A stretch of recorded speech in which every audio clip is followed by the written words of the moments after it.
There's a scene near the end of Goodfellas that many people consider among the finest pieces of filmmaking in cinema history. May 11th, 1980. Henry Hill wakes up early, his face already a ruin. The silk suits are gone. The Copa nights are long over. Henry stumbles around his Long Island house in a knit shirt and loose slacks, barking orders at his brother about the tomato sauce on the stove, darting to the window to scan the sky, running cocaine packages to a mistress, orchestrating a drug pickup through a girlfriend who calls from the wrong phone, watching a helicopter trace slow circles overhead. The camera spins. The editing accelerates. The music cuts and crashes. Ray Liotta's eyes never stop moving. By the time the narcotics agents pull him over at the end of his driveway, the audience feels it, the collapse of everything, happening in real time, all at once. It is a stunning sequence. Martin Scorsese himself called it the hardest part of the film to shoot, precisely because he needed to put the full weight of cocaine paranoia on screen, the particular texture of a mind that has been using stimulants so heavily and for so long that it has stopped being able to distinguish threat from noise, signal from static. The final day sequence is, among other things, a portrait of what addiction does to a person's ability to perceive and reason. Henry isn't simply nervous. He is chemically impaired, running on a combination of cocaine, amphetamines, sleep deprivation, and the accumulated adrenaline of a man who has been living in the red for too long. But here's what Goodfellas doesn't show you. It doesn't show you where it started. It doesn't show you the years before that final day, the slow creep of the habit, the way cocaine became heroin became whatever was available, the way Henry Hill's addiction didn't begin in 1980 but in a prison in Lewisburg, Pennsylvania, in 1972, 8 years before the agents pulled him over. It doesn't show you the Pittsburgh connection in its full dimension, the network of dealers and smugglers that Henry built from a prison cell, that he expanded the day after his release, and that became the financial and psychological engine of the last years of his criminal life. It doesn't show you heroin, which is what Henry was ultimately using, what he described in interviews as slamming that shit, injecting, which is a substantially different picture from the cocaine-addled paranoia the film depicts. It doesn't show you the people who died because of the drugs. Not just because Jimmy Burke killed them after Lufthansa, though he did, and the drug operations exposure was part of what accelerated that process, but because the entire organizational structure of the Vario crew, the discipline and secrecy that Paul Vario had built over decades, was corroded by Henry's addiction. Vario's rule against drug dealing was not an arbitrary moral position. It was a structural survival mechanism, as carefully reasoned as anything in organized crime's institutional logic. And when Henry broke that rule, again and again, drawing Jimmy Burke and eventually Tommy DeSimone into the same orbit, he didn't just endanger himself. He endangered everyone. The movie shows the consequence, the arrest, the flip, the convictions. What it doesn't fully show is the cause, not just the drugs Henry dealt, but the drugs Henry used, the way addiction specifically impairs the judgment required to survive in the mob, the way it made him reckless in ways that professional criminals could not afford to be reckless, and the way it eventually created the situation in which turning informant was the only option that wasn't a quick death in a diner owned by someone called Charlie the Jap. This is the story the film didn't tell. This is the story of Henry Hill's drug addiction, the habit that got everyone killed. To understand what the addiction destroyed, you have to understand what Henry Hill was before it took hold. And the picture that emerges from the historical record is of someone considerably more capable, more disciplined, and more institutionally valuable than Goodfellas fully captures. Henry Hill Jr. was born on June 11, 1943, in Manhattan, the son of Henry Hill Sr., an Irish-American electrician from Brooklyn, and Carmela Costa, a Sicilian immigrant. The family was working class, large by the standards of the era, and settled in the Brownsville section of Brooklyn, which in the 1950s was saturated with the physical and social presence of the Lucchese crime family. The mob wasn't abstract in Brownsville. It was the man who ran the cab stand. It was the reason certain business owners paid cash on Fridays. It was the explanation for why some people drove nicer cars than their apparent income justified, and why the police didn't bother certain corners that would otherwise have attracted attention. Henry was 14 when he began working for Paul Vario, the Lucchese capo who ran the neighborhood. He started doing what boys his age did for men like Vario: running errands, fetching food, keeping an eye on things, being available and reliable in the small ways that earned trust. He dropped out of school to commit himself to this life full-time, which was itself a statement of priorities that Vario apparently respected. The mob valued loyalty over credentials, reliability over formal education, and Henry demonstrated both early. What made Henry specifically valuable to Vario wasn't just his willingness to work. The neighborhood produced plenty of willing workers. It was his particular combination of social intelligence and operational creativity. Henry understood how to move between worlds. He was Irish-Italian in a world that prized Italian blood, which meant he could never be formally made. The mafia's rules required full Italian heritage for membership in La Cosa Nostra, but it also meant he could operate in contexts where a fully Italian mob member might be more conspicuous. He was charming in the way that good operators are charming, genuinely warm, apparently trustworthy, capable of making people feel at ease in situations where ease was itself a professional tool. Through Vario's crew, Henry met the two men who would define his criminal career. Jimmy Burke, Jimmy the Gent, James Conway in the film, was already a legend in the New York underworld when Henry encountered him. Burke was Irish, like Henry, which meant he also couldn't be made. But he had developed a reputation for operations that combined physical audacity with logistical precision. He was a hijacker and a planner, someone who could look at a cargo terminal and see not just the physical layout but the human architecture, who could be bought, who could be pressured, who would look the other way, who needed to disappear. Henry admired Burke and, more importantly, learned from him. The two men operated as a team for years before their relationship was complicated by the cocaine operation. Tommy DeSimone, Tommy DeVito in the film, was different from both of them. Where Henry was calculating and Jimmy was strategic, Tommy was impulsive in ways that generated both results and chaos. He was capable of extraordinary violence with no transition period, no visible process between normal and lethal.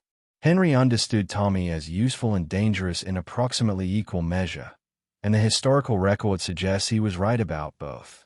Together, the three men, none of them made, all of them operating within Vario's umbrella, built a criminal operation that was, by the standards of the time and the place, genuinely impressive.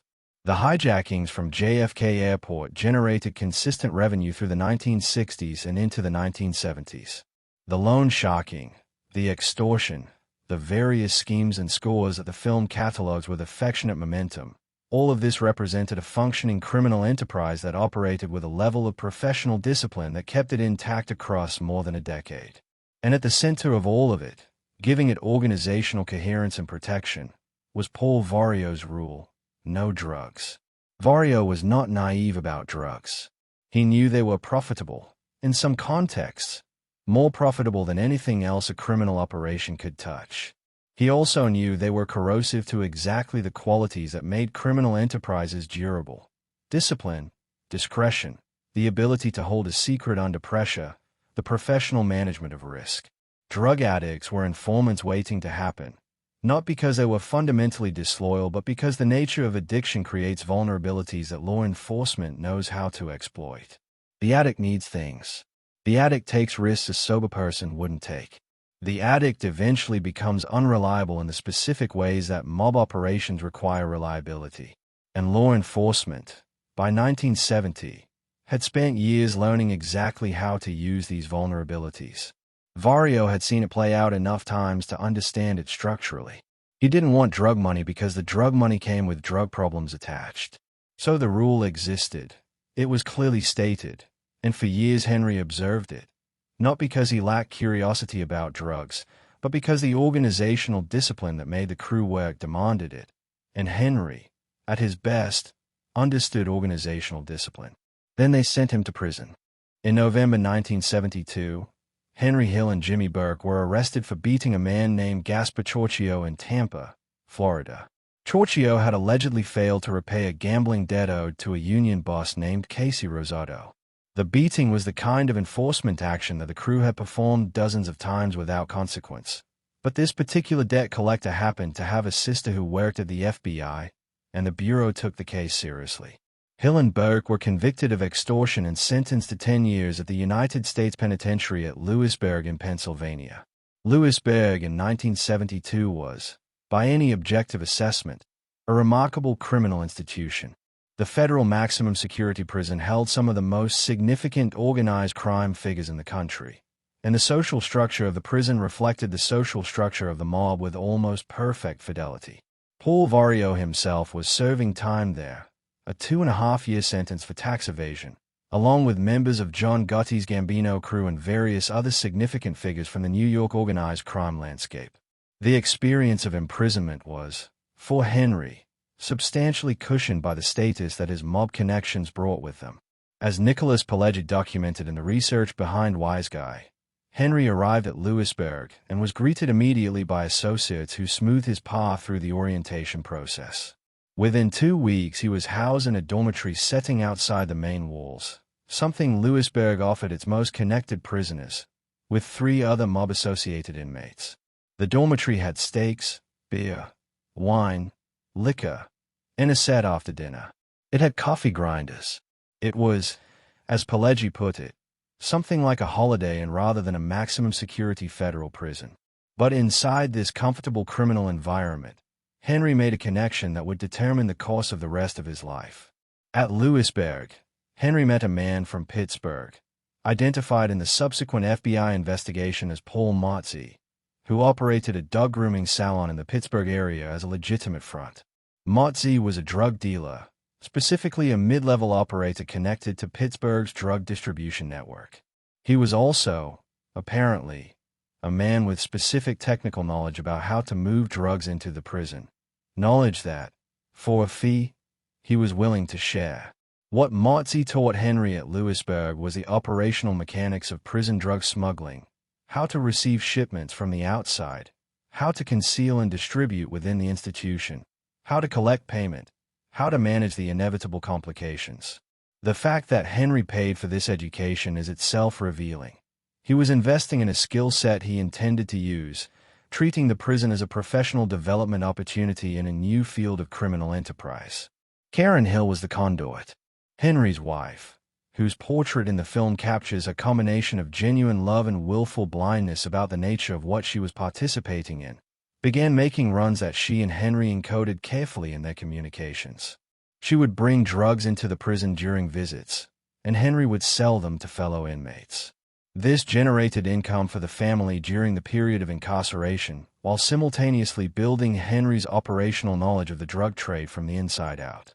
Motze himself became the Pittsburgh connection, the relationship that would supply Henry's operation after his release, the network of the coded wiretap conversations about golf clubs and dogs and shampoo referred to, the supply chain that fueled the last years of the Vario crew's existence.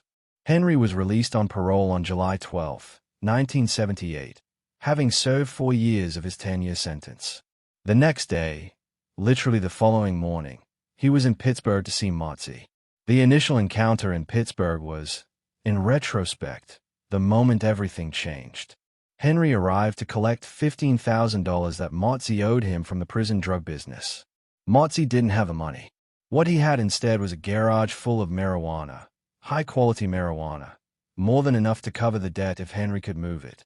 Henry, who was not out of prison for 24 hours and was already concerned about how to generate income while staying under Vario's drug prohibition, took the suitcases of marijuana and got on a Greyhound bus back to New York. He couldn't take it to Vario's people. He couldn't even tell them what he was carrying. Instead, working around the edges of the crew's organizational structure, he found buyers, other criminal operators who were dealing in drugs outside the Luchis umbrella. He unloaded the marijuana for approximately $25,000. He made $10,000 net on the deal, more than he had anticipated, in less time than he had anticipated. And the thought arrived with the money. What was he knocking himself out for? Doing things the old way? From marijuana, he moved into pharmaceuticals, quaaludes, primarily, which were then at the peak of their recreational popularity and commanded substantial prices. From quaaludes he moved into cocaine, which was beginning to flood the American market in the late 1970s as supply chains from South America found their footing.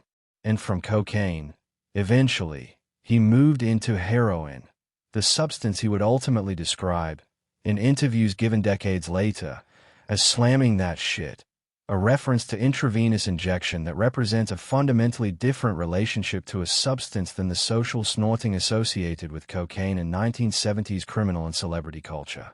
By 1979 and 1980, the period depicted in Goodfellas' final act, Henry was running a wholesale narcotics operation that moved marijuana, cocaine, heroin, and quaaludes from Brooklyn to Pittsburgh and back, using a network of mules and associates that included his girlfriend Sandy, the real-life Robin Cooperman, a drug courier the film calls Lois, real name Judy, later described by Henry and Wise Guy, and a web of Pittsburgh contacts anchored by Motz's distribution operation.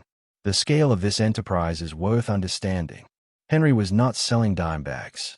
He was wholesaling, moving product in quantities that generated enormous amounts of money, in the language of the FBI investigation.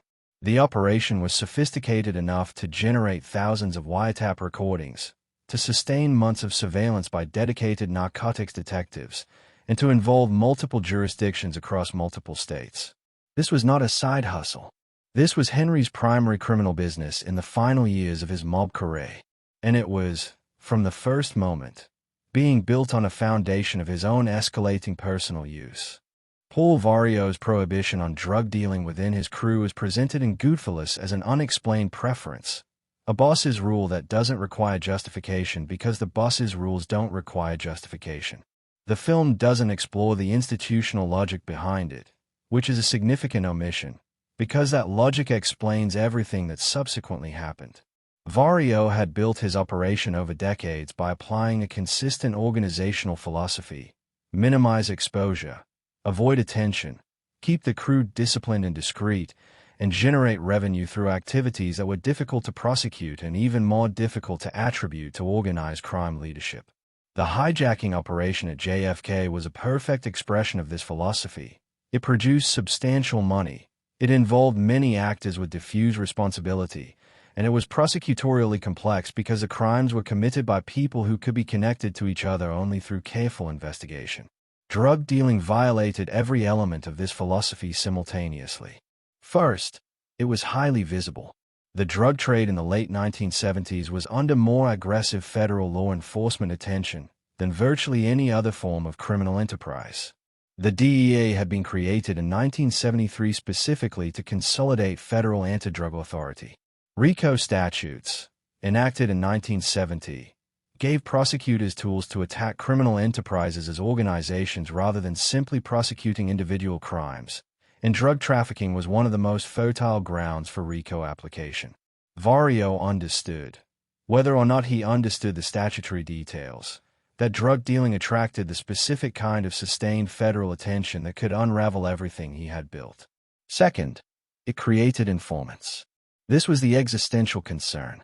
A criminal enterprise's security depends on the silence of its members, and silence is most reliably maintained when members have nothing to trade. The moment a crew member is arrested on charges serious enough to threaten a long sentence, the calculus of cooperation becomes relevant. What do I know that is worth enough to the government to buy me a reduced sentence or a pass? Vario's people, operating in loan sharking, hijacking, and extortion, had limited information about large-scale operations that the government didn't already know or couldn't easily prove. But a drug dealer has specific, operational, prosecutable information about supply chains, distribution networks, and financial flows that prosecutors consider enormously valuable. Put simply, a loan shark arrested for extortion has leverage over a small set of people. A drug distributor arrested for trafficking has leverage over everyone who ever touched his supply chain, and the government will use that leverage aggressively. Third, and this is the dimension the film gestures toward without fully exploring, drug dealing changes the user.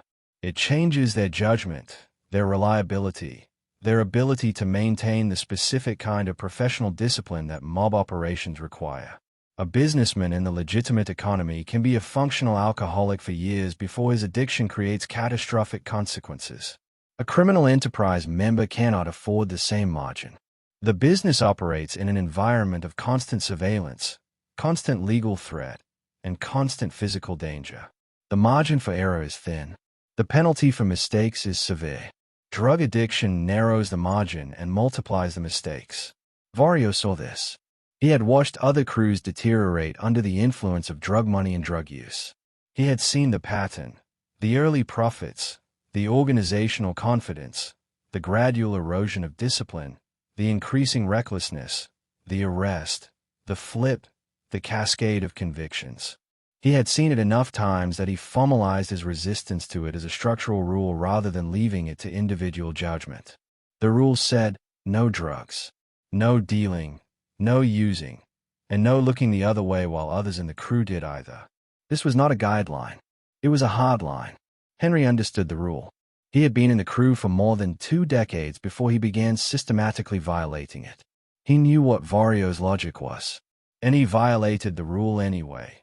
First cautiously, keeping the Pittsburgh operation separate from crew business, then more openly as the money and the addiction compelled him forward, eventually drawing Jimmy Burke and parts of the crew into the orbit of the drug business in ways that made the violation impossible to contain or conceal. The movie's brief scene of Powell giving Henry $3,200 and cutting him loose, one of the most emotionally devastating moments in Goodfellas, conveyed almost entirely through Paul Sorvino's body language, represents the conclusion of this process. By that point, Vario knew about the drugs. He also knew he could not protect Henry from what was coming. The $3,200 was a severance, not a rescue. Vario was distancing himself from someone he had known for 25 years because that person's addiction had made them a liability that no amount of organizational loyalty could justify absorbing. This is what the film shows only briefly. The road to that moment, the 8 years of progressive violation, the way the drugs spread from Henry to Jimmy to the broader crew, the way they infected the operation's security at every level, is the story that Goodfellas condenses to a montage in a helicopter. The narcotics operation that Henry Hill built from 1978 to 1980 was more sophisticated, more extensive, and more deeply embedded in the crew's activities than the film suggests. Understanding its actual mechanics, the supply chain, the personnel, the financial scale, is necessary to understand why it created the specific catastrophe it created. At the top of the supply chain was the Pittsburgh connection, which the FBI wiretaps immortalized in the bizarre coded vocabulary of golf clubs and dogs and shampoo. Paul Motzi ran a dog grooming salon in the Pittsburgh area that served as a front for a distribution operation with connections, reportedly, to suppliers linked to the Cali cartel through a chain of Miami-based distributors. The Pittsburgh operation supplied primarily cocaine and heroin, with marijuana as a secondary product. Motzi was not a major organized crime figure. He was a mid-level dealer who had found his way into Henry's orbit through Lewisburg and had the connections that Henry needed, but the supply chain he represented was substantial enough to sustain a wholesale operation. Henry's operation ran in both directions. He wholesaled product from Pittsburgh to New York, distributing to buyers in the Brooklyn and Queens networks that his mob connections gave him access to. He also moved product from New York back to Pittsburgh. Different products, different clients. The operational complexity of someone who had become a genuine broker rather than just a dealer at one end of a supply chain. The personnel included multiple layers of intermediaries designed to keep Henry insulated from the most legally exposed positions. Sandy, Robin Cooperman in real life, was Henry's girlfriend and a participant in the packaging and distribution operation at the New York end. The film depicts her apartment as a staging area for drug preparation, which was accurate. She packaged product and managed logistics at the residential level. Lois, Judy in the real account, was a drug courier, someone who physically transported product between cities. The Goodfellas scene in which Henry, cocaine-addled and paranoid, screams at Lois about calling from a payphone only to have a call immediately from his home line, is drawn directly from the documented account in Wise Guy. The moment illustrates with perfect clarity the fundamental problem that addiction creates for criminal operations. Henry was impaired enough that his judgment about who could be trusted with sensitive operational information was compromised, and Judy was either similarly compromised or simply insufficiently professional for the task. Either way, the call from the home line, a line that was almost certainly being monitored, was exactly the kind of operational security failure that narcotic surveillance teams are trained to wait for. the young drug mule who ultimately triggered the investigation, identified in FBI records only as the youngster, a kid who had been acting as a physical carrier for Henry's operation, was the point of initial penetration. He was arrested on a separate matter, and in the process of trying to reduce his own legal exposure, he told narcotics detectives Daniel Mann and William Broder that his supplier was connected to the Lucchese crime family, that he was a close friend of Paul Vario and Jimmy Burke, and that he had probably been in on the Lufthansa robbery. This last claim was not just information about Henry's drug operation. It was a thread that connected the narcotics investigation to the most significant unsolved robbery in American criminal history. Mann and Broder immediately understood what they had. They placed Henry under surveillance, photographs, wiretaps, physical tracking, and began building a case. The wiretaps alone generated thousands of recordings, most of them in the bizarre drug trade code that Henry's crew had developed. Golf clubs for guns, dogs for drugs, shampoo for cocaine, various other substitutions that were transparent enough to the surveillance team once the vocabulary was established. The coded language that Henry thought was protecting him was, in the context of comprehensive phone surveillance, simply a documented record of an illegal operation with a glossary attached. The financial dimension of the operation was substantial. The FBI's investigation estimated that Henry was moving product at a wholesale level that generated hundreds of thousands of dollars in revenue. This was money that was not going to Vario. It was not being shared with the Lucchese family through the tribute systems that govern crew earnings. It was outside the organizational structure entirely, a shadow economy running parallel to the legitimate crew business, funded by supply chains that Vario had no knowledge of and no control over. This was itself a violation of mob protocol beyond the specific rule against drugs. Henry was, in the language of organized crime, going around his capo, earning money through channels that his organizational superior didn't know about and therefore couldn't tax. In the mob's economic structure, this is a form of theft, and it is treated as seriously as the drug dealing itself. Vario was being deprived of tribute he was owed, which in mob terms means Vario was being disrespected by his own associate. Add the drug rule violation to the tribute violation, and you have a picture of someone who has, step by step, dismantled every element of the loyalty structure that had kept him alive and free for 2 decades. One of the most significant facts about Henry's drug operation, a fact that Goodfellas presents but doesn't fully develop, is that Henry eventually drew Jimmy Burke into it. This is important because it fundamentally changes the picture of what happened after Lufthansa and why. The Lufthansa heist, executed on December 11, 1978, was Jimmy Burke's masterpiece. The logistics were meticulous. The team was chosen with care. The operation itself took 6 to 4 minutes and netted nearly $6 million in cash and jewelry. It was, at the time, the largest cash robbery ever committed on American soil, and it succeeded because Jimmy applied to it the same disciplined operational intelligence he had been applying to crimes for 20 years. What happened afterward was not disciplined at all. Jimmy's murder campaign in the months after Lufthansa, eliminating members of the crew who had drawn attention, violated security protocols, or simply knew too much, has often been attributed to Jimmy's cold strategic logic. Eliminate the witnesses, protect the score. And this is part of the story. Parnell Stacks Edwards was killed because he had failed to dispose of a getaway vehicle, drawing police attention to the operation's logistics. Martin Krugman was killed because he was demanding his cut and creating pressure. Various others followed. But there is a dimension to this violence that the film underplays. Jimmy's increasing involvement in Henry's drug operation had given him access to cocaine at the precise moment when he was making life-or-death decisions about members of his own crew. The cocaine was not merely recreational. It was operating in Jimmy's system during the period when he was executing the cleanup operation.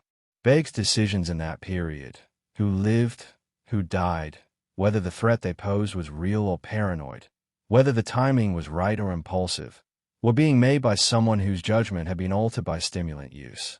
The mob knew this. The FBI knew it too. Eventually, when Angelo Sepe and Anthony Stable began telling Burke that Henry is no good and is a junkie, they were not merely commenting on Henry's drug habit as a personal failing. They were making an organizational argument. This man's addiction has made him a security risk, and security risks in their line of work have a standard resolution. Burke's response, "Don't worry about it," may have been reassurance or may have been the response of a man whose own drug use had impaired his assessment of the threat. The wiretap in which Burke tells Vario they need to whack Henry is the single most important piece of audio in the film's climax, and it works because it represents the moment when Henry's drug addiction has completed its arc. It began as a personal choice, expanded into a crew problem, became an organizational crisis, and has now resolved into a straightforward murder plot. The addiction that started in a Lewisburg dormitory in 1972 has produced, 8 years later, a situation in which Henry's closest criminal associate is discussing his execution with his capo. This is the full consequence of the drug operation that Goodfellas compresses into a final act. The film shows the last day and the arrest and the flip. What it doesn't fully show is the causal chain. How the drug dealing introduced surveillance. How the surveillance produced the arrest. How the arrest combined with a murder threat to make cooperation the only option. And how the cooperation destroyed everyone connected to the Vario crew. Jimmy Burke was convicted in 1982 of the Boston College basketball point-shaving scheme and sentenced to 12 years. The point-shaving operation was itself connected to the Pittsburgh network. Henry and his Pittsburgh associates had used their drug world gambling contacts to approach Boston College center Rick Kuhn, setting up the fix through relationships built in the same world as the cocaine supply chain. If there was no Pittsburgh connection, there is arguably no Boston College scandal, and Jimmy Burke dies a free man. Burke was later convicted of the murder of Richard Eaton, sentenced to life in prison, the sentence that killed him, as he died of lung cancer at Wendy Correctional Facility in 1996 at the age of 64. The Eaton conviction was based substantially on Henry Hill's testimony as a government witness. Henry was a witness against Jimmy because Henry had been arrested on drug charges. Henry was arrested on drug charges because the drug operation he had built from his Lewisburg prison education had grown large enough and careless enough to attract dedicated federal surveillance. The chain is direct and unbroken. Prison drug education, Pittsburgh connection, wholesale operation, growing addiction, operational sloppiness, juvenile mule arrested, surveillance placed, arrest made, cooperation signed, testimony given, conviction obtained, life sentence imposed, man dies in prison. Every link in that chain connects to the drug habit that the film shows only at its endpoint. Paul Vario's fate is inseparable from Henry's drugs, and the film's treatment of it, necessary within the narrative economy of Goodfellas, obscures the specific mechanism of his destruction. Vario was convicted in 1984 on a charge that might seem, on the surface, unrelated to drug trafficking. He received 4 years for helping Henry obtain a fraudulent no-show job that facilitated Henry's early parole from his extortion sentence. This conviction was based on Henry's testimony. Henry could only provide this testimony because he had flipped. He flipped because he had been arrested on drug charges. The connection is direct. But Vario's fate didn't end with a 4-year sentence. He was subsequently convicted of a separate charge, 10 years for the extortion of air freight companies at JFK Airport, the kind of operation that had been the organizational bread and butter of the Vario crew for decades. This conviction was also facilitated by the investigative momentum that Henry's cooperation set in motion. Once Henry was talking, the architecture of the crew's operations became visible to federal investigators in ways it had not been before, and the JFK extortion operation, which Vario had been running for years, became prosecutable. Paul Vario died of respiratory failure on November 22, 1988, at the age of 73, in a federal correctional facility in Fort Worth, Texas. He never left prison after 1984. He died because Henry Hill became an informant. Henry became an informant because he was arrested on drug charges.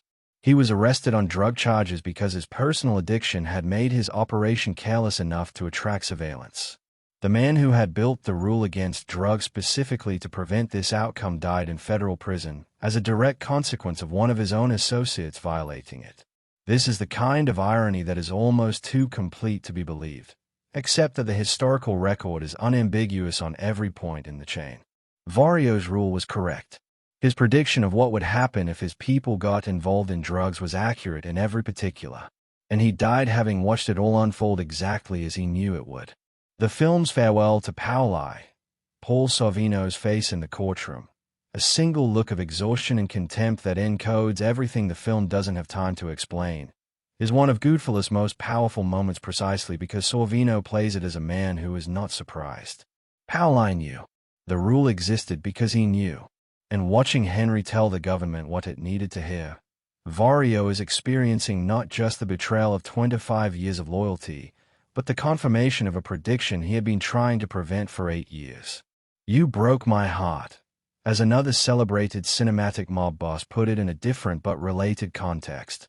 Vario never said it on screen, but the look on Sorvino's face says it without words. And now we know exactly what broke it.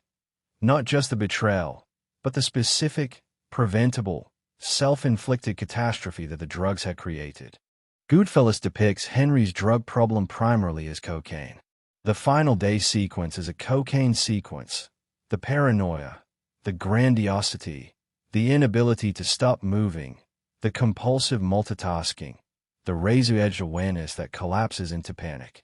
Ray Liotta's performance is calibrated to the specific phenomenology of stimulant abuse. The jangled energy, the eyes that never land, the voice that keeps accelerating. But this is not the full picture, and it is a significantly misleading one.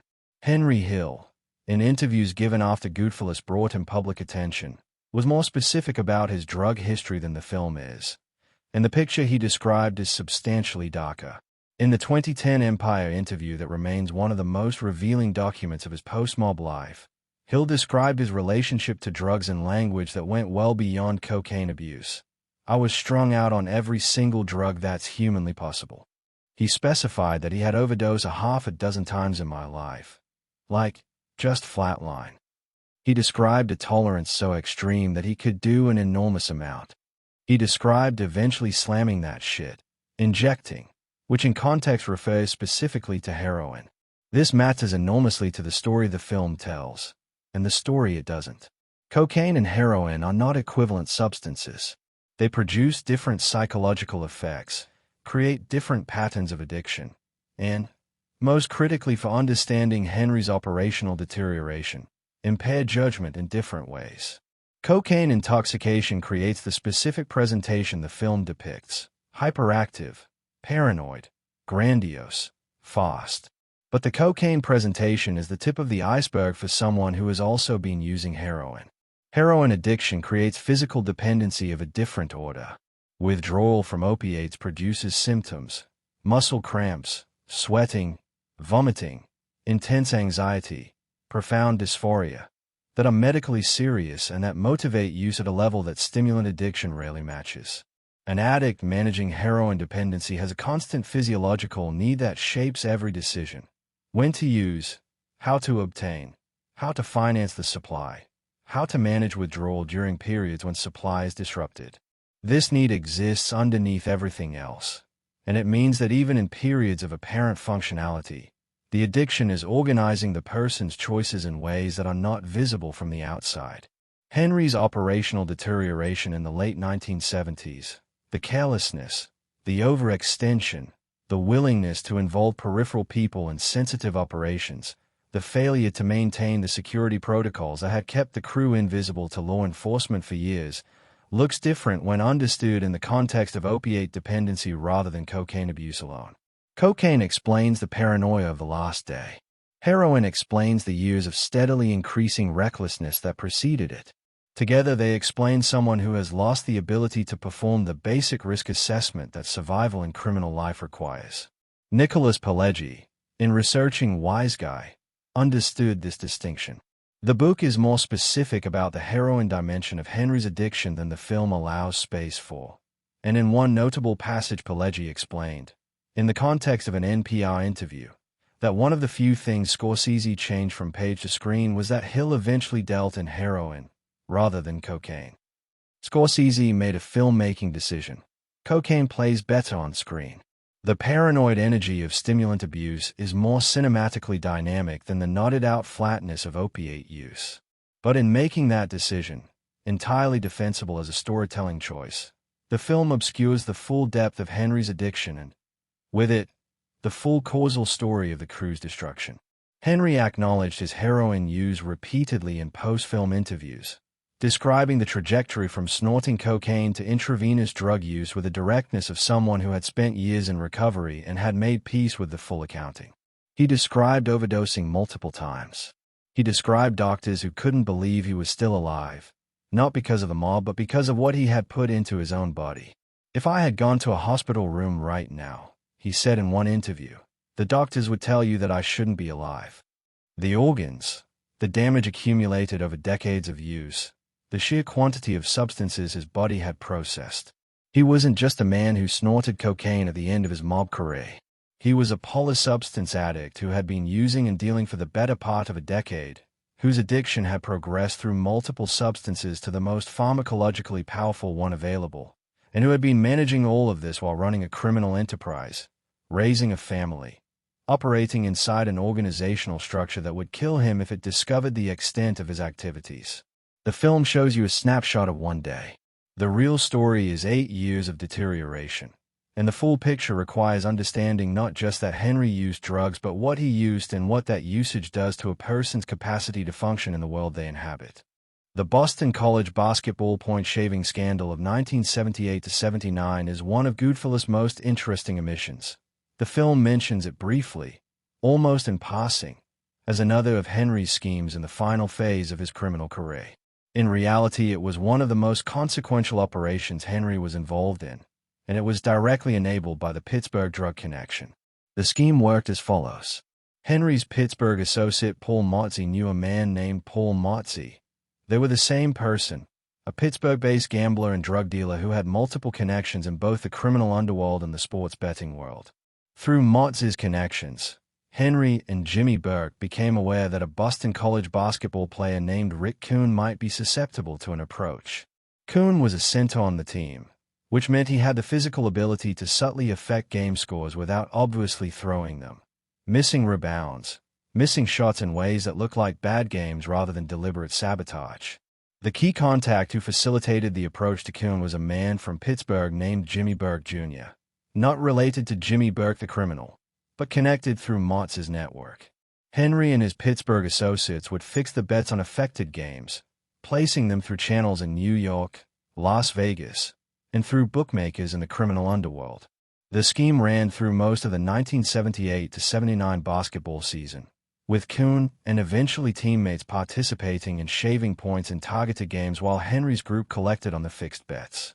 This is a criminal enterprise that is enabled entirely by the Pittsburgh connection, the same network that supplied the cocaine and heroin. Without Motze, without the relationships built in Lewisburg's dormitories over gambling debts and drug deals, there is no introduction to Kuhn and no Boston College scandal. The drug world and the sports corruption world were, for Henry, the same world. The Pittsburgh network served both simultaneously. The significance for understanding the drug addiction story is this: Jimmy Burke's conviction in 1982 for the Boston College point-shaving scheme, the 12-year sentence that was the first major legal consequence for Burke personally, was made possible by Henry's cooperation as a government witness. And Henry was a government witness because his drug arrest had created the conditions in which cooperation was necessary for survival.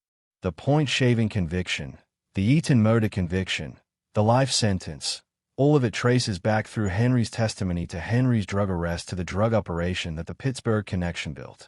For Jimmy Burke, the man who had built a career on disciplined criminal planning and who had executed the Lufthansa heist with genuine operational brilliance, the end came through a chain of consequences that began with his associate's drug addiction. Burke could plan a robbery with mathematical precision. He could not plan against the way addiction undermines the people around it. The last day sequence in Goodfellas, May 11, 1980, is among the most precisely documented sequences in the film, because Pileggi's wise guy reconstructed it from Henry's own detailed account of the day's events. What Henry remembered, and what he described, was not the elevated thriller version the film presents, but something more specifically awful: the experience of a man who has been using stimulants so heavily for so long that his mental experience of daily life has become indistinguishable from a paranoid crisis. Henry woke up that morning at approximately 6:55 a.m. He had already been awake much of the night. Cocaine and amphetamine use disrupts sleep architecture, and someone using at Henry's level in that period was almost certainly operating on 2 to 4 hours of fractured, non-restorative sleep per night. By May 1980, this had been his baseline for weeks, possibly months. The sleep debt alone, the accumulated cognitive impairment of sustained sleep deprivation, would have been substantial. Overlaid on that was the pharmacological effect of the stimulants themselves, and underneath both of those was the opiate dependency that was shaping every decision he made about his body and his use. The day he had planned was genuinely complex. He needed to move guns that Jimmy didn't want. He needed to prepare a cocaine package for a courier named Judy, Lois in the film, who was flying to Atlanta with product for Pittsburgh clients. He needed to collect from various people, deliver to various people, manage a mistress who was also participating in the drug operation, oversee the cooking of an elaborate Italian dinner, and generally maintain the logistics of a multi-threaded criminal operation that was, by that point, being monitored from multiple directions simultaneously. None of this was manageable for someone in Henry's condition, and the day demonstrated exactly that. He couldn't prioritize. He couldn't sequence tasks. He couldn't distinguish between things that required his immediate attention and things that could wait. He drove from location to location, dropping things off, picking things up, checking on the helicopter that was tracking him, pulling back from it, stopping at his mistress's apartment for more cocaine, returning home, leaving again. The source was on the stove in his house, tended by his brother, because even on the day of his arrest Henry Hill was trying to cook dinner. The helicopter, the detail that anchors the sequence, was real. Federal narcotics agents had been conducting aerial surveillance on Henry's movements for months. He had noticed it before. On this particular morning it was visible, circling, close enough to be unambiguous. And Henry's response to this is the most revealing thing about where his addiction had taken him. Instead of changing his plans, instead of recognizing that the surveillance overhead was a definitive sign that the operation was compromised, he continued the day's activities. He picked up the guns. He prepared the drug package. He drove to Sandy's apartment. He came home. He started cooking. A sober person, or even a person using drugs whose judgment had not been this fundamentally impaired, would have recognized that a government helicopter overhead meant that this was the day to stop. Henry could not stop, not because of courage or defiance, but because the addiction had removed the cognitive stop function. The thing that says, this is the moment when normal rules apply. The meta-awareness that allows a person to interrupt their own patterns in response to danger, had been pharmacologically disabled. He kept running the play even after the play had clearly failed. When the narcotics agents pulled him over at the end of his driveway that evening, Henry said later, he was not surprised. At some level he had known all day that the helicopter meant it was over. But the knowing and the stopping were disconnected in ways that his addiction had made structural. He knew and he didn't stop, because stopping would have required the drug to stop first, and the drug had not stopped. Inside the house, Karen flushed $60,000 worth of cocaine down the toilet. She put a gun in her underwear. These were not the actions of someone who didn't understand what was happening. Karen had understood for years, in the way that people close to addicts understand, which is specifically without being able to stop it, that the drug operation was going to end badly. She had been part of it, willingly and unwillingly, for years. She had brought drugs into Lewisburg. She had hosted parties where cocaine was available and where, at various points, someone apparently offered drugs to her own children. She had watched Henry's judgment deteriorate and his recklessness increase. And she had stayed, partly out of love, partly out of the financial dependency that the drug money had created, and partly because in her world you didn't leave without a reason that was bigger than things have gotten out of hand. The $60,000 going down the toilet, the gun in the underwear, these are the actions of someone who has been living in a drug money household for years and has made peace with the fact that it was always going to end like this. When Henry Hill was arrested on narcotics trafficking charges in April 1980 and taken to a federal facility, his situation was, by any objective assessment, extraordinarily bad. He was facing a substantial federal sentence on the drug charges, potentially more than 25 years, given the scale of the operation and his prior criminal history. He had no money. Karen had flushed $60,000 in product, and the legal costs of fighting a federal prosecution would consume whatever remained. He was cut off from Vario, who had given him $3,200 and made clear that the organizational protection he had relied on for 25 years was no longer available. And he was being told, through channels both formal and informal, that people in his own crew wanted him dead. The FBI surveillance tapes that federal investigators played for Henry during his initial detention included the recording of Burke telling Vario that Henry needed to be whacked. This was not a rumor, not a third-hand account, not the kind of ambiguous threat that might be reassuring if one squinted hard enough. It was Burke's own voice, in a conversation he had not known was being recorded, making a specific operational statement about Henry's future. Henry also knew, through Angelo Sepe and Anthony Stable's communications, that there was a contingent of crew members who were actively lobbying for his elimination, characterizing him to Burke as no good and a junkie. Burke's "don't worry about it" response could be read as reassurance or as a decision not yet finalized. The offer from Jimmy, to meet at a bar owned by Charlie the Jap, a location Henry had never heard of, was, in Henry's reading, the signal. In mob operational logic, an unfamiliar location owned by an unknown associate means you don't come back from it. Henry had participated in enough of these arrangements to recognize the pattern. The unfamiliar bar wasn't a meeting. It was a disposal site. Edward A. McDonald, the head of the Brooklyn organized crime strike force who appears as himself in the film's final act, laid out the choice for Henry in terms that were designed to be unambiguous: cooperate, receive protection and a negotiated outcome, or face the combination of 25-plus federal years and the near certainty of mob execution.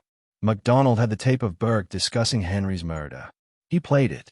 He asked Henry which option made more sense. Henry signed the cooperation agreement on May 27, 1980. He was 36 years old. The decision was rational, but it was a decision Henry had been building toward for 8 years without knowing it. Every violation of Vario's drug rule, every escalation of the Pittsburgh operation, every line of cocaine that impaired his security consciousness, every night of poor sleep that degraded his professional judgment, all of it had been moving him toward this specific room, this specific tape, this specific choice. The addiction that started as a prison education in Lewisburg had culminated in a government cooperation agreement that would imprison or destroy everyone in his organizational world. Henry's testimony, delivered over the following months and years, produced 50 convictions. The number is remarkable for a single informant. It reflects the breadth of Henry's knowledge. He had been embedded in the Vario cruise operations for 25 years and had participated in or had knowledge of an extraordinary range of criminal activity, and it reflects the quality of the FBI's preparation of his testimony and the corroborating evidence from the surveillance operation. Paul Vario, 4 years for the fraudulent no-show job, then 10 years for the JFK extortion scheme. He died at 73 in a federal prison in Texas in 1988. Jimmy Burke, 12 years for the Boston College Point shaving scheme, then live for the Eaton murder. He died at 64 in Wendy Correctional Facility in New York in 1996. Dozens of others, at various levels of the Luchese operation and beyond, received sentences ranging from months to decades. The Vario crew, as an organizational entity, was destroyed.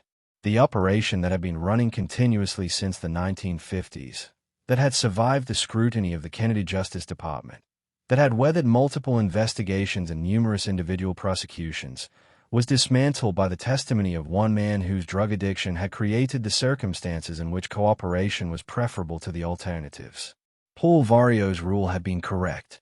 Everything he predicted would happen happened, and his prediction was validated, in its most complete form, by the 50 convictions that followed from the decision he had always known his associate might make.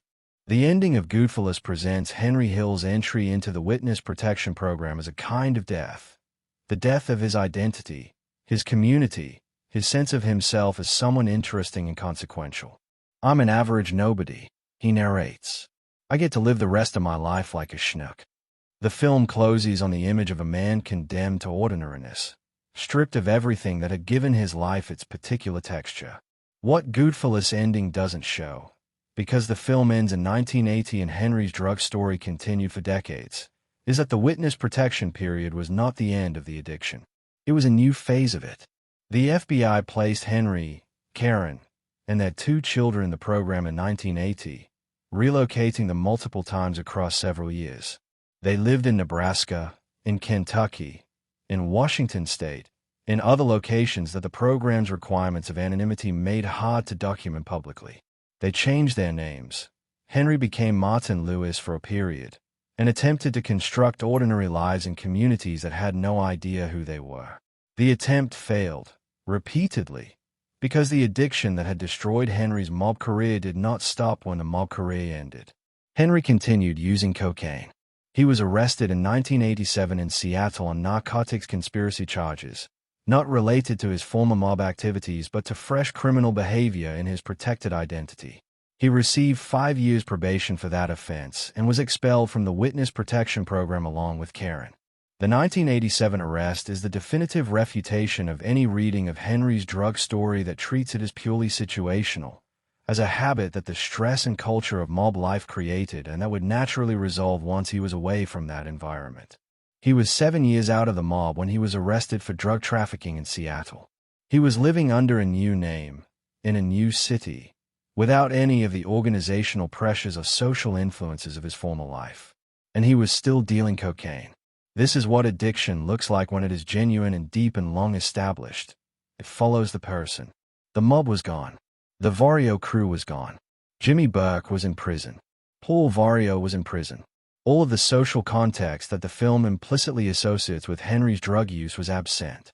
And Henry was still, 7 years later, in the drug trade. After the 1987 arrest and expulsion from the program, Henry's drug history continued in ways that became public because Henry himself, after Goodfellas made him famous, was not particularly reticent about discussing it. In 2004, he left his luggage at an airport in North Platte, Nebraska. The luggage contained drug paraphernalia and glass tubes with residue of cocaine and methamphetamine. He was sentenced in 2005 to 180 days imprisonment for attempted methamphetamine possession. The methamphetamine detail is worth noting. By the time of the 2004 arrest, Henry had progressed from cocaine and heroin to methamphetamine, a different stimulant but within the same pharmacological family, and one that reflects the trajectory of a long-term stimulant addict who has developed tolerance to previous substances and is escalating to maintain the effect.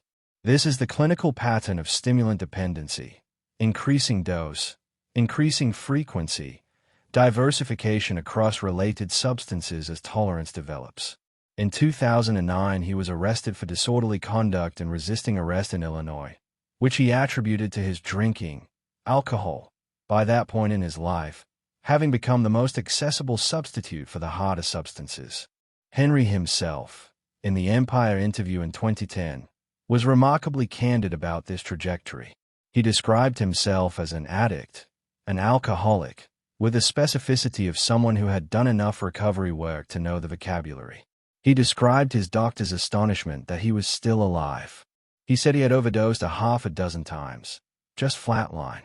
He had been, by 2010, apparently clean for 7 or 8 years, a period he described with the guardedness of someone who knew that apparently clean was the only honest formulation, that the person in recovery is always one choice away from the person in addiction. The Henry Hill of 2010, sitting on the porch of a California home, smoking, talking to Empire magazine, was a man who had been in the grip of serious addiction for approximately 35 years, from 1972 to somewhere in the mid-2000s. The mob years were the first phase of that addiction. The witness protection years were the second. The post-Goodfellas celebrity years were the third. And through all of it, the drug habit he had learned in a Lewisburg dormitory kept doing what drug habits do. It organized his behavior around itself, subordinated every other priority to the need it created, and left devastation in its wake. He died on June 12, 2012, the day after his 69th birthday, of complications from heart disease. The heart disease was not unrelated to decades of substance use. The cardiovascular system bears the accumulated burden of stimulant abuse in ways that manifest years after the use stops, and Henry's heart had been processing cocaine and heroin and amphetamines for decades. His doctors had been telling him for years that he shouldn't be alive. Eventually they were right. Goodfellas gives Karen Hill one of cinema's most memorable introductions. The tracking shot into the Copa, the world opening up around Henry's girlfriend, the breathless pace of the seduction sequence, and Lorraine Bracco's performance earned a well-deserved Oscar nomination by making Karen someone whose complicity in Henry's criminal world is understandable without being sympathetic in any simple way. But the film, in rendering Karen as a participant in the glamorous phase of mob life and then a witness to its collapse, understates the specific dimension of her role in the drug operation. Karen Hill was not simply a bystander to Henry's narcotics business. She was operationally involved in it from its earliest stages. At Lewisburg, Karen was the external conduit, the person who physically brought drugs into the prison during visits, enabling the distribution operation that Henry was running for fellow inmates. This is not a peripheral involvement. She was the supply chain. Without Karen's cooperation with the logistics of prison drug smuggling, Henry's Lewisburg drug education would have been theoretical rather than operational. She made it real. After Henry's release, Karen's involvement continued in the social and domestic dimensions of the drug operation. The parties that Henry and Karen hosted at their home became, in the period of the drug business's expansion, occasions that involved cocaine use among the guests, and, in documented accounts, occasions at which drugs were offered to or were accessible to their children. The image of Henry and Karen's children at a party where cocaine was present is one of the most disturbing elements of the real story that the film appropriately keeps peripheral, but it is part of the record. Karen's relationship to Henry's addiction had the specific texture of a codependent marriage, one in which her own needs and her investment in the relationship created a kind of enabling that she likely experienced as love and loyalty rather than as facilitation of destruction. She brought drugs into a federal prison because Henry asked her to and because it was a way of maintaining financial stability for the family while he was incarcerated. She hosted parties that involved cocaine because that was the social world in which she and Henry moved. She flushed $60,000 of product down a toilet on the day of the arrest, not because she was trying to destroy the drug business, but because she was trying to protect Henry from the most immediate legal consequences. Each of these actions was individually explicable, individually motivated by comprehensible human needs, and collectively constituted years of enabling behavior that helped sustain an addiction that ultimately destroyed the life they had built together. Karen filed for divorce from Henry in 1990, the same year Goodfellas was released.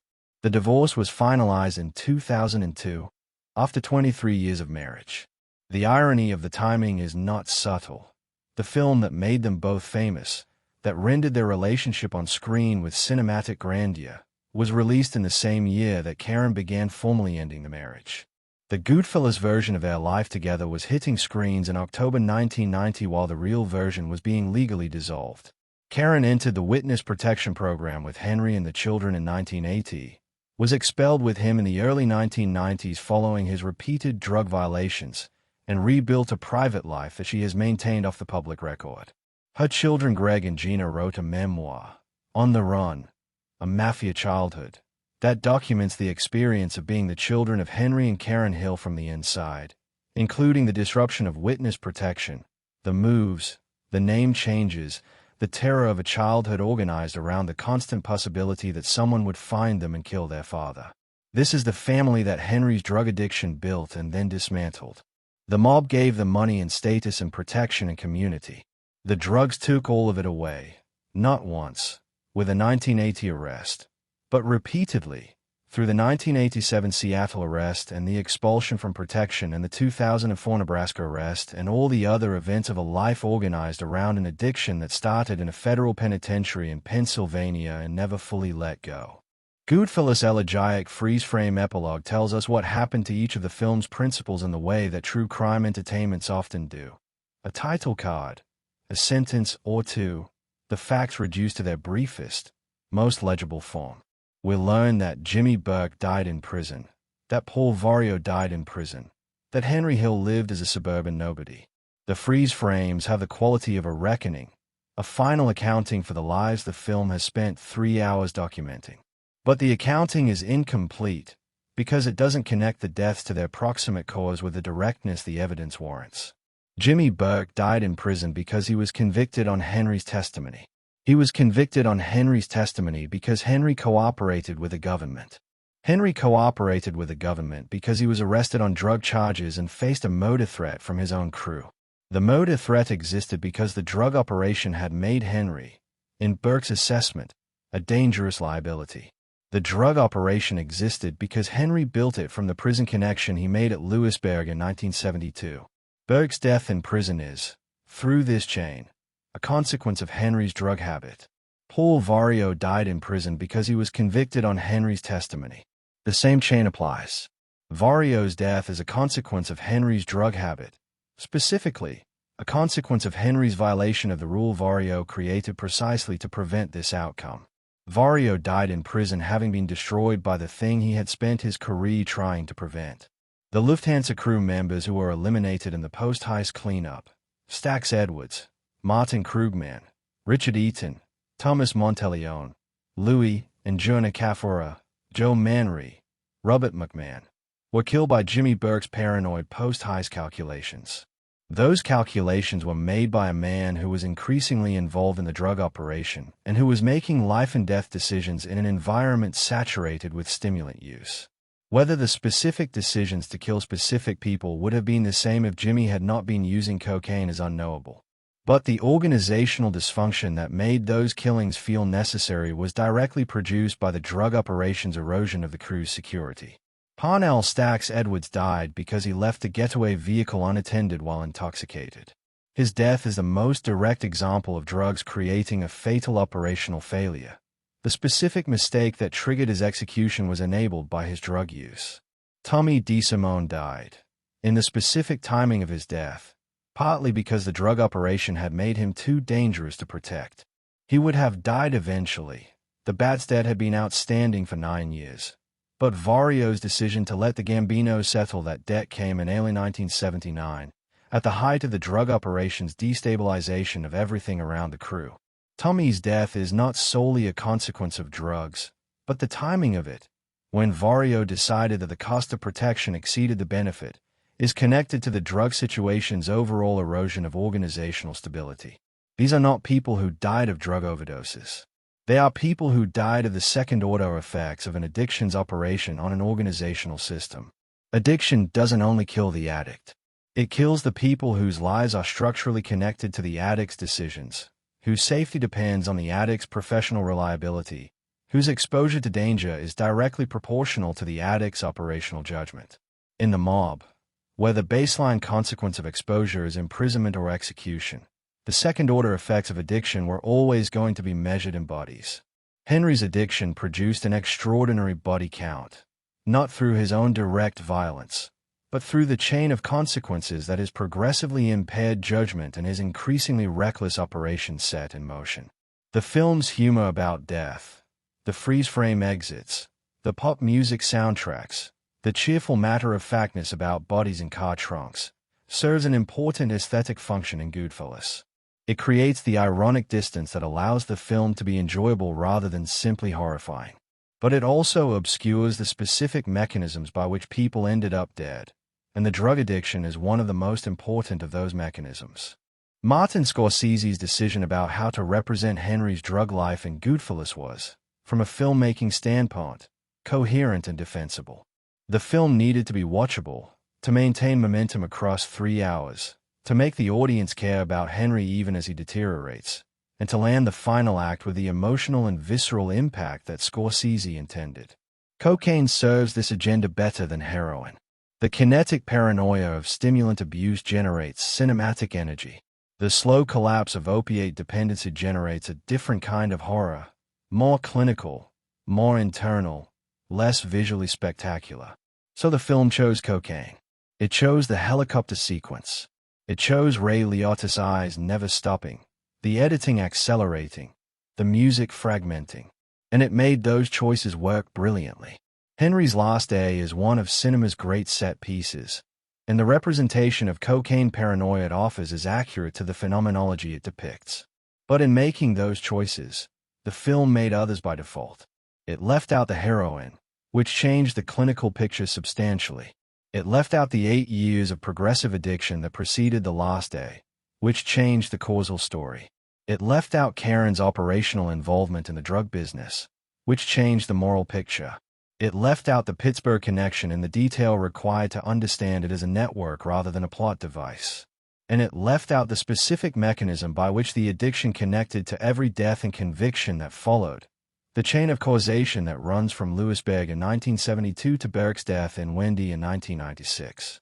Scorsese said, in various interviews, that he wanted Goodfellas to work as a home movie, an account of mob life from inside the experience of someone living it, without the moral framework that most crime dramas impose.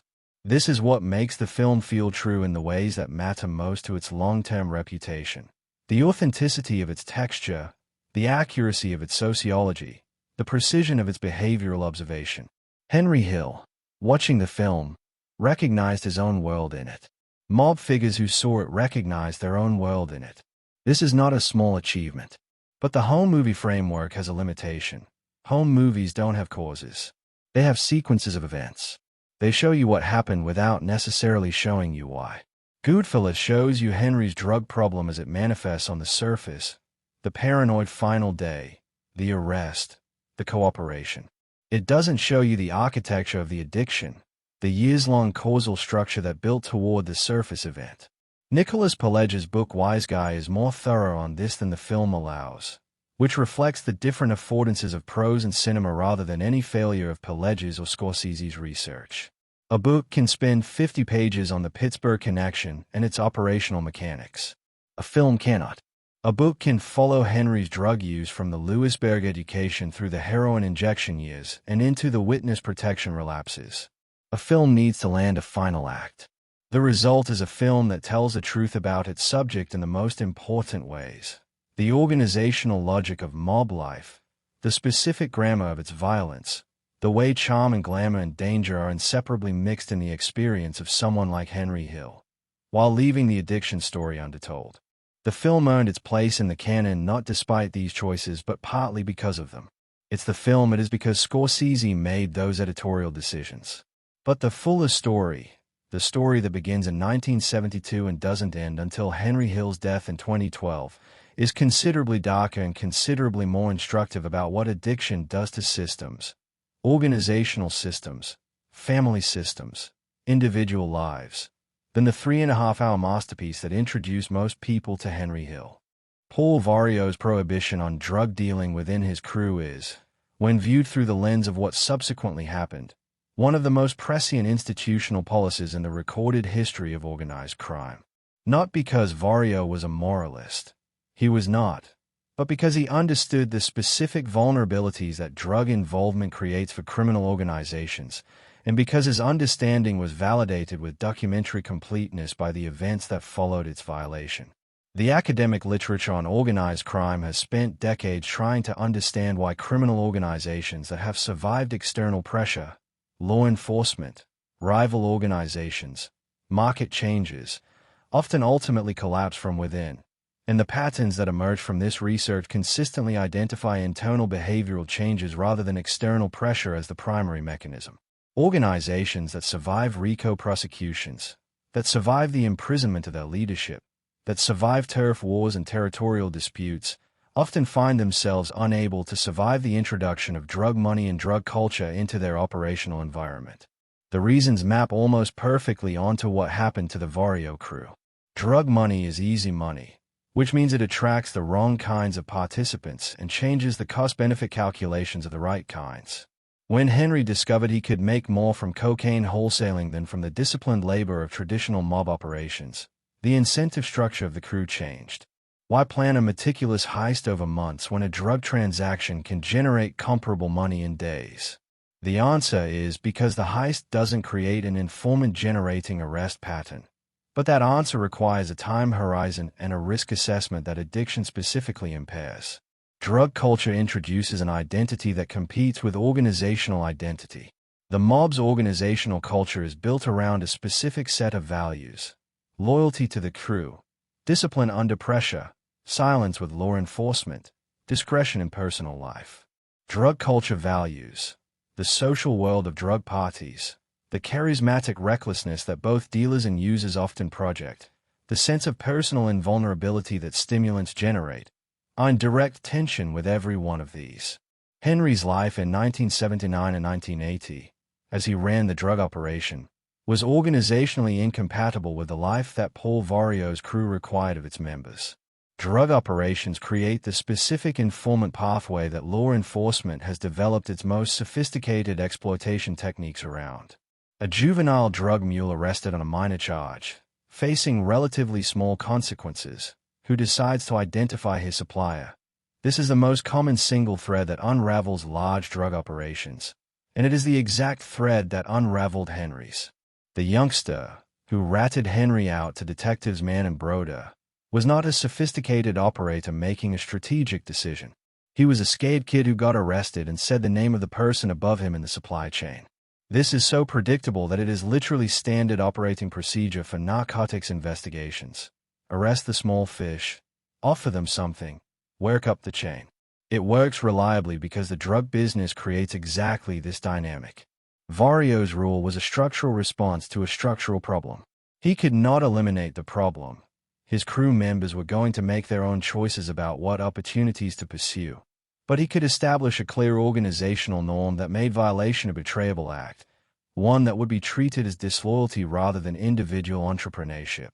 If Henry had internalized the rule the way he internalized other mob norms, the Pittsburgh connection never gets built, the wholesale operation never develops, the youngster never gets arrested, the investigation never starts, the cooperation never happens, and 50 people don't go to prison. The lesson is not unique to the Vario crew. It is a lesson that organized crime structures have repeatedly failed to learn, or have learned and then failed to enforce, across the 20th century and into the 21st. The organizational logic of drug prohibition within criminal enterprises is correct. The temptation to violate it is consistently stronger than the rule. And the consequences, when the rule breaks down, are consistently catastrophic. What makes the Vario crew's story specifically instructive is that Vario got it right. He identified the threat, articulated the rule, and watched a 25-year associate violate it anyway. The rule didn't fail. The enforcement did. And the difference between those two things, between having the right policy and being able to implement it against the specific human weaknesses that addiction exploits, is the actual lesson of Henry Hill's drug story. Henry Hill became, after Goodfellas, a celebrity in the specific category reserved for men who have done genuinely terrible things and then survived long enough and performed sufficient public self-awareness to be forgiven, or at least tolerated, by a culture that was entertained by their stories. He appeared on Howard Stern. He wrote cookbooks. He sold paintings on eBay. He was interviewed by virtually every journalist who covered organized crime in the 1990s and 2000s. And he gave those interviews with the practiced ease of someone who had told the stories enough times to know which ones played well and which ones required managing. But in the interviews where he was less guarded, the 2010 Empire piece in particular, conducted on his California porch with the comfort of apparent candor, Henry said things about his drug history that were more honest than his public persona usually allowed. And those things are worth sitting with. I was strung out on every single drug that's humanly possible. This is not a boast or complaint. It is a clinical statement, delivered with the flat effect of someone who has processed the information enough times that it has lost most of its emotional charge. Every single drug. Not cocaine and marijuana, the relatively socially acceptable substances. Every single one. I must have OD'd a half a dozen times in my life. Like, just flatline. 6 overdoses.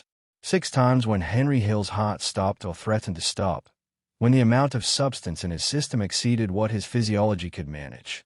6 times when the outcome could easily have been permanent rather than recoverable. He attributed his survival to a tolerance for drugs that allowed him to absorb quantities that would have killed people without his history, a tolerance that is itself a measure of the depth and duration of his use. Then I started slamming that shit. The move to injection. The crossing of the line that most casual drug users never cross, because it represents an acknowledgement, pharmacological if not psychological, that the oral and nasal routes are no longer adequate to produce the required effect, that the tolerance has outpaced the delivery method, that escalation requires not just more drug but a more direct route to the bloodstream. This is where heroin dependency typically goes in its later stages, and the casualness with which Henry mentioned it. Then I started slamming that shit, in the middle of a sentence about something else, suggests it had long since been integrated into his self-understanding as simply a fact of his history rather than a dramatic turning point. He also said, "I go to a doctor once, twice a month sometimes. They check me out. They can't believe I'm alive." The doctors, with their clinical knowledge of what sustained polysubstance abuse does to human organs, looking at a man who should not be functional and finding him functional, barely, intermittently, and on borrowed time, but functional. He found this funny. He laughed when he said it. The fucking doctors can't believe I'm alive. There is something in the laugh, in the delight Henry Hill took in having outlasted his own abuse, that captures the specific psychology of the survivor who has lived through things that kill most people and does not fully know what to do with the fact of his survival. He was lucky. He knew he was lucky.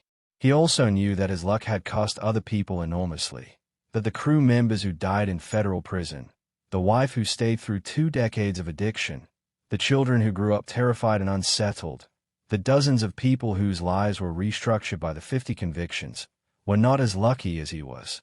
He never fully reckoned with this. Publicly, he expressed something like regret about the people he testified against, but the regret was bounded by the survival instinct that had made him testify in the first place. He never performed the comprehensive moral accounting that the full story might seem to require. And perhaps that is appropriate. Full accounting would have required him to trace every death and every sentence back through the causal chain to the drug habit and to himself. And that is a heavier reckoning than most people can bear. But the Empire interview, in its moments of unguarded candor, gives us the raw material for that accounting even if Henry himself wouldn't fully construct it. The overdoses, the slamming, the doctors who couldn't believe he was alive, the drugs that followed him out of the mob and through witness protection and into California middle age. This is the story that Goodfellas lost frame, with Henry standing in his driveway looking condemned to ordinariness, only implies. The schnook standing in his driveway was also a man who had been to the edge of death 6 times and come back, who had destroyed 2 families, his mob family and his actual family, through the same habit, who had built and destroyed a criminal empire through the same addiction, and who was, in 2010, sitting on a California porch and laughing about the doctors who couldn't believe he was alive. The laugh is the most honest part. He survived something that should have killed him. The people around him didn't.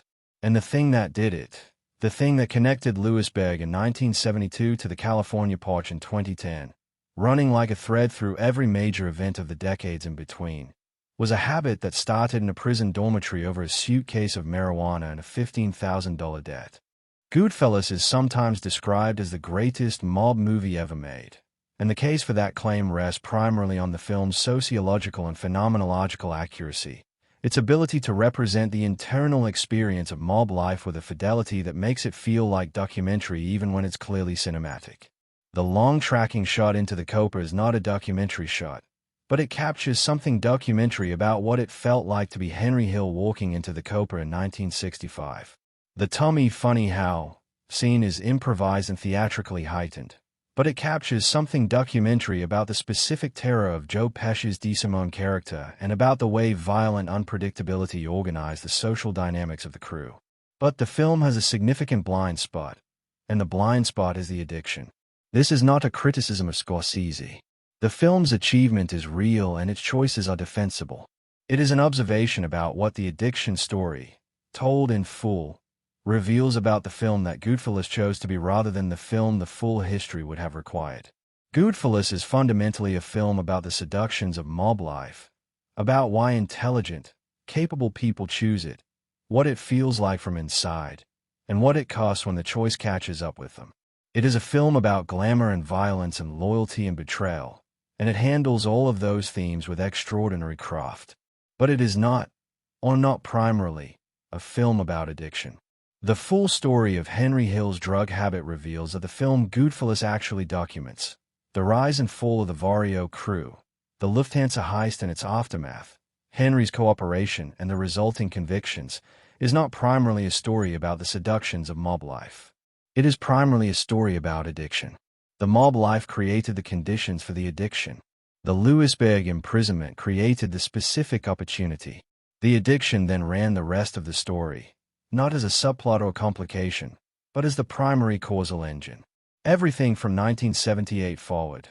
The drug operation, the Boston College scandal, the Lufthansa aftermath, the surveillance, the arrest, the cooperation, the convictions, the witness protection, the expulsion, the subsequent arrests, the divorce, the deaths, follows from the addiction with the logical clarity of an argument that proves its conclusion. This doesn't make Goodfellas a lesser film. It makes the film's omission interesting, and it makes the full history richer than the film alone can convey. The film chose its story. The history contains the fuller version of that story, and the fuller version has a cause that the film only hints at. Henry Hill learned to smuggle drugs into a federal prison in 1972. He was 30 years old. He had 20 years of mob experience behind him and, he thought, a specific and bounded education that he could apply in a controlled way to a specific financial need. He did not think he was choosing addiction. He thought he was choosing opportunity. He was wrong about that. Not because he was stupid, but because that is what addiction is. The mistake that feels like opportunity until the moment when it has become the organizing principle of a life that you thought you were organizing yourself. Paul Vario was right about the drugs. Henry Hill was wrong. And the distance between those two assessments produced the biggest organized crime informant case in New York history.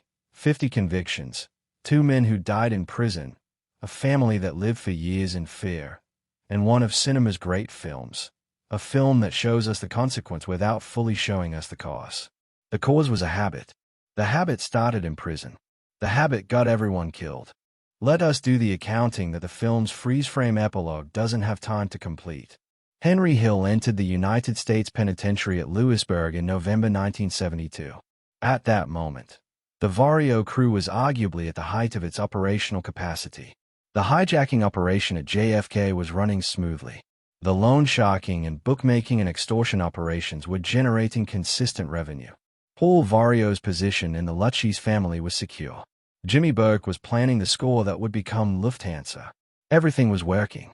By July 12, 1978, the date of Henry's release and the beginning of the drug operation, the seeds of destruction had been planted. By April 1980, when Henry was arrested on drug charges, they had fully germinated. By May 27, 1980, when Henry signed the cooperation agreement, the destruction was underway. Paul Vario, sentenced 1984 and 1985, dead in federal prison November 22, 1988, age 73. Jimmy Burke, sentenced 1982 and 1985, dead in Wendy Correctional Facility April 13, 1996, age 64. Tommy DeSimone, executed by the Gambino family January 14, 1979, age 32, body never recovered. Angelo Sepe, killed July 1984. Before he could add to the body count he was accumulating. Parnell Stacks Edwards, killed December 1978 for a drug-impaired operational failure. Dozens of others convicted.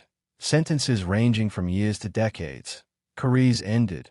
Organizations destroyed. Karen Hill, divorce finalized 2002 after 23 years of marriage. Expelled from witness protection alongside a husband who couldn't stop using. Greg and Gina Hill grew up in the witness protection program, under assumed names, in Terra. Henry Hill, 6 overdoses, decades of addiction, multiple arrests post-cooperation, expelled from witness protection, divorced, remarried, re-addicted, eventually clean, died of heart disease June 12, 2012, age 69. This is the accounting. This is what the drug habit cost, spread across all the people whose lives ran through Henry Hill's decisions from 1972 to 1980. The film shows you the mob world with astonishing accuracy. It shows you the way the world is organized, the way it feels to live in it, the way it ends for people who build their lives inside it. What it doesn't fully show you is the specific key that unlocked the ending, the habit that started in a federal prison dormitory, that expanded into a wholesale narcotics operation, that corroded the organizational discipline of an entire crew, that created the conditions for the arrest and the cooperation in the 50 convictions. Goodfellas is one of the great American films. The story it is based on is even darker than the film allows. And the darkest part of that story, the part that explains everything that came after 1978, that traces through every death and every sentence and every broken life in the epilogue, is the addiction that Goodfellas shows only at its end point. The habit got everyone killed. The film shows you the killing. Now you know the habit.